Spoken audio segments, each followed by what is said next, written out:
Don't work hard enough, doesn't close people down, doesn't press, but puts the ball in the back of the net.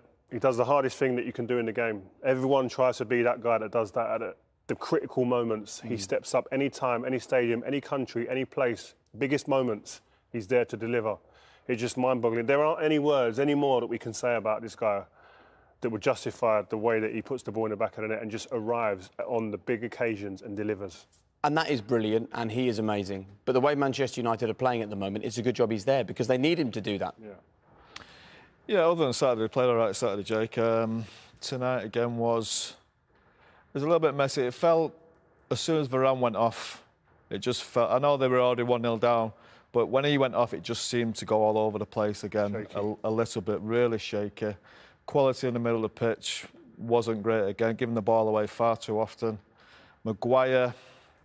Look, I don't know if he's still injured or he's got a hangover from the Euros. He just doesn't look right. He's not with it at the minute. And I don't want to say it again, but, you know, with a performance like that second half, especially with no Varane Saturday, it has to be a slight worry. What would you be thinking if you were Pep Guardiola or Manchester City watching that performance?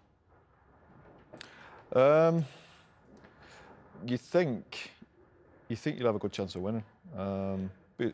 Look, City think that anyway. City are a brilliant football team, brilliant players. At any point, whether United have Varane or not, it's always going to be a difficult game. But with no Varane now, I think it makes it more difficult for United. But saying that, United have still got quality to score goals. And even in them games where they haven't played that well, they've always created chances. And even the Liverpool game, you look back at that, 3 clear chances. So United, they had to defend properly. Concentration is key on Saturday against that team. They can't have that second-half performance. They go out with that second-half performance against City, they get slapped again, 3 or 4 or 5 goals, because that's shown a real lack of respect for the opposition, being really fragmented all over the place, being slack, sloppy in situations with and without the ball. The intensity wasn't there. It was a very... if it wasn't for that goal, Rio, it was a mess. The second half was a mess. It was a hopeful Bruno second Fernandes half. at the time was taking throw-ins to the right back. We looked at it at one point and went, what formation are they playing? It was disarray. It was just hope. And then again, it comes down to an individual, a moment of brilliance from that man, Cristiano Ronaldo, and you go, he saved them in that second half. And in some ways, Eddie, these are difficult conversations because if you're a Man United fan, you're sitting at home and you've just seen Cristiano score another brilliant goal. And obviously you're buzzing off that. But when we see Chelsea earlier tonight, a different kind of test, but they were just metronomic. They deliver with a plan. Liverpool do it. City do it. Yeah. Manchester United don't seem to have one still. And I think when you look at those other teams, Chelsea tonight have played with your new players. You know, Lukaku's out, Werner's out. You look at Man United, and as amazing, as brilliant as it is, Ronaldo stepping up every time. It looks like a one-man band. He keeps saving and keeps saving the team. And you wonder, what else can Man United do to get the results? And it's a great result tonight because they didn't perform well. But Ronaldo can't keep bailing them out. I think defensively, they've come up against a striker in Zapata today that run them ragged. And you wonder, you know, against top strikers, is Man United's back line strong enough? Maguire was not good tonight. Bailey played well. Varane obviously went off. But again, defensively, it just looks like they can get torn apart by a very good striker. I think we saw at the weekend the importance of Varane. When he came in that team at the weekend, you thought, oh, plus they played 3 at the back, but he was there and you thought there's a sense of security now in this team.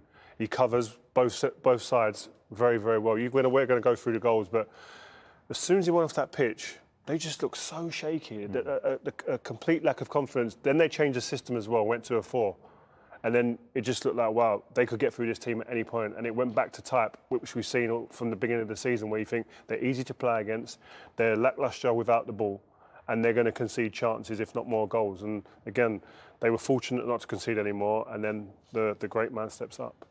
Welcome back. Oh, what a dramatic Champions League season we're having here on BT Sport. These are the results from tonight. A 2-0 win at home for Villarreal. Manchester United with the draw, but crucially, if you take a look at the table, the maths tell us that draw means a win away in the next game in the Champions League, and Manchester United qualify, thanks to Cristiano Ronaldo.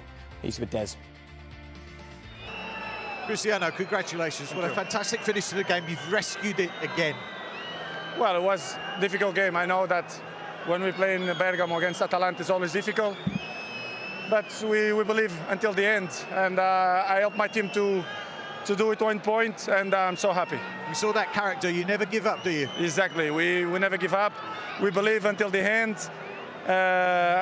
It's good result for us, I think. Yeah, it could be a very important point in this group.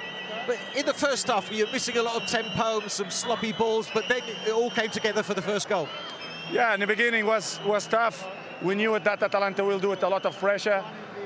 They have a fantastic coach. They know what to do all the time in the pitch. I know because when I play in Juventus, they're always difficult to play against. And but I think we do with our job. We defend well, and we had a little bit lucky in the hand that I scored a goal. But this is football. Yeah, there's some problems at the back as well. Still some things to be fixed. Balls over the top. It's normal. We have to still improve. As I say many times, we have a different players, different system.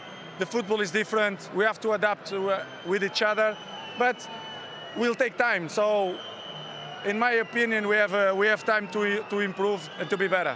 Thank you, Cristiano. Thank you very much. Interesting first half. That's made up for what we saw in the Chelsea-Malmo game earlier, hasn't it? Look, long periods of toil for Manchester United, but yet again, someone just appears in the right place at the right time and does something amazing. We're getting used to this. Wow.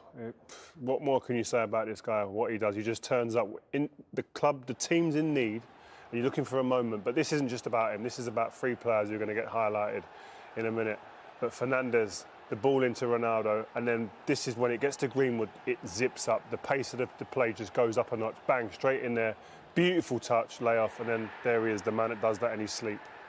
Yeah, it was a great goal, and I actually think that little back heel from Fernandes is the best part of that. I think it doesn't sit the keeper down. It sends him a little bit to that left-hand side, opens a big gap up for Cristiano. And, as Rio said, you normally take that first time, don't you? But that first touch is brilliant, just in front of him, sets himself, all the composure in the world and buries it. And you seem to be a man who looks more at the overall performance than little individual moments. So do you look at that first half and think, oh, not great again? Or do you look at it and think, brilliant equaliser, let's push on?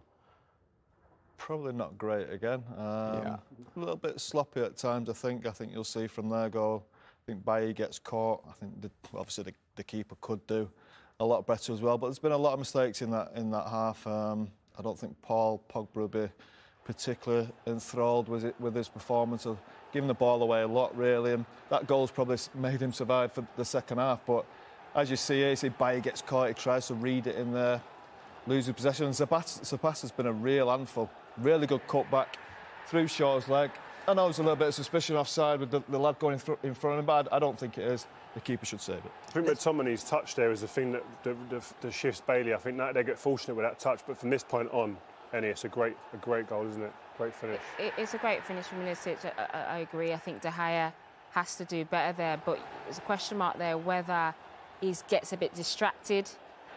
You know, the player there sort of distracts him and causes a distraction, but I think he should save that. De Gea should save that. And I agree with Paul, it has been sloppy. That goal is an indication of what Manchester United can do, but it has been sloppy, particularly Pogba is giving away another chance that could have led to a goal as well. So Man United need to step it up, I think, for second half. I think Ollie will be in there and his coaching staff saying, listen, sharpen up now, boys. You've got to think, you've got to perform now. And then you've got yourself back in the game. These boys have got you back in the game. Now, the boys behind it, sort yourselves out because they've been a bit fragmented.